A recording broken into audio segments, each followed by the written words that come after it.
para hindi ka na kailangan ng kapital. Pag pumasok na yung pera, saka mo siya babayaran. Bakit kaya maraming taong gustong magbigasang business? Yan ang parating katanungan. Kung gusto malaman ng ins and out ng bigasang business, you got to finish this video. Videos that will make you wealthy and debt-free.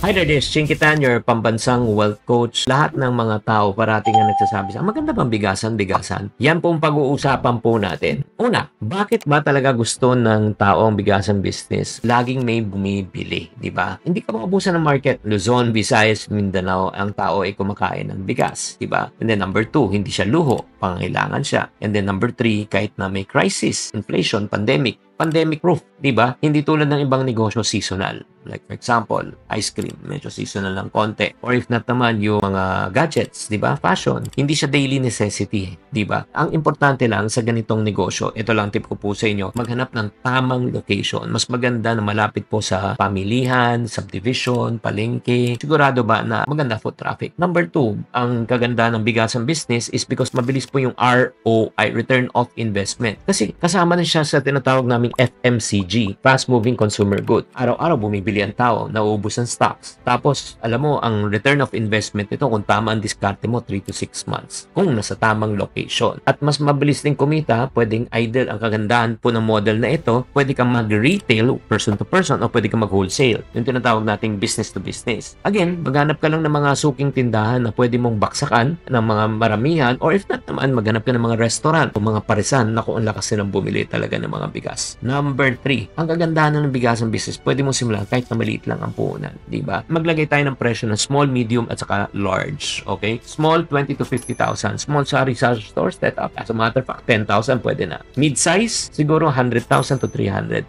Dedicated na to as bigasan store. Wholesale, 500,000 pataas. Ano to? Bulk na, di ba? Naghanap ka ng resellers. At ang kagandahan po dito, ito ng tip ko po sa inyo, dapat po maghanap ka ng mga reliable suppliers. Hindi lang isa, at least 3. Number 2, maghanap ka rin ng mga taong nagbibigay ng consignment or let's say, pautang, di ba? Para hindi ka na kailangan ng kapital. Pag pumasok na yung pera, tsaka mo siya babayaran, di ba? So, yun po yung tip ko po sa inyo. Ang kagandahan din po ng bigasang business kung ba't maraming pumapasok ay expiration po ng produkto. Hindi po siya arawan, lingguhan, buwanan po, di ba? More or less 3 to 6 months. Kaya hindi ka pressure na magbenta agad-agad at hindi mo lang bababaan ang presyo mo. In other words, mas mababa po yung food waste, walang talo. Siyempre, tip ko lang po sa inyo, number 1, first in, first out po tayo. Kung ano yung unang produkto na pumasok, yan ang unang ilalabas. Huwag nyong matetenga yung mga baka mabulok rin siya pag matagal. Number 2, syempre, sealed container. Diba? That's number 2, para hindi mapasa. Number 3, tamang storage para hindi naman dagain. Yan ang kailaban po ng bigas. At syempre, mas maganda pang 5. Alam mo, ito yung pinaka-best kung gusto nyo magbigas ng business. Yung pricing po ay competitive. Competitive in the sense na marami na pong sources. May local rice mill,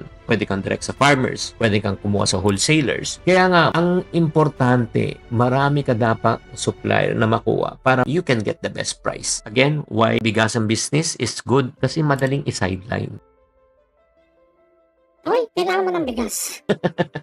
It's a matter of kanino na lang sila bibili. At kagandahan dito, kung meron ka na existing sari-sari store, palengke store, or grocery store, isasama mo na lang siya. At ito pa, tip ko po sa inyo, since nandun ka na, you got a foot inside the door already, yung mga bumibili ng mga bigas, chances are mga nanay, yung mga homemaker, isama mo na pati asukal, kape, mantika, itlog, di ba? Mas maraming produkto, mas maraming kita. So, ang income mo, hindi lang isa, mas marami na. Kaya nga, mga ka-friendship, no, ang bigasang business ay isa sa pinakamagandang simulan. Madali ang ROI, may demand, stable ang profit, at syempre naman, hindi ka naubusan ng customer. Kaya ang tanong ko po sa inyo, ngayon, gusto mo ba simulan ng iyong sariling bigasang business? Yes or no? Pagka-type sa comment section. At ano ang pinakamalaking challenge kung bakit ka hindi nag-uumpisa?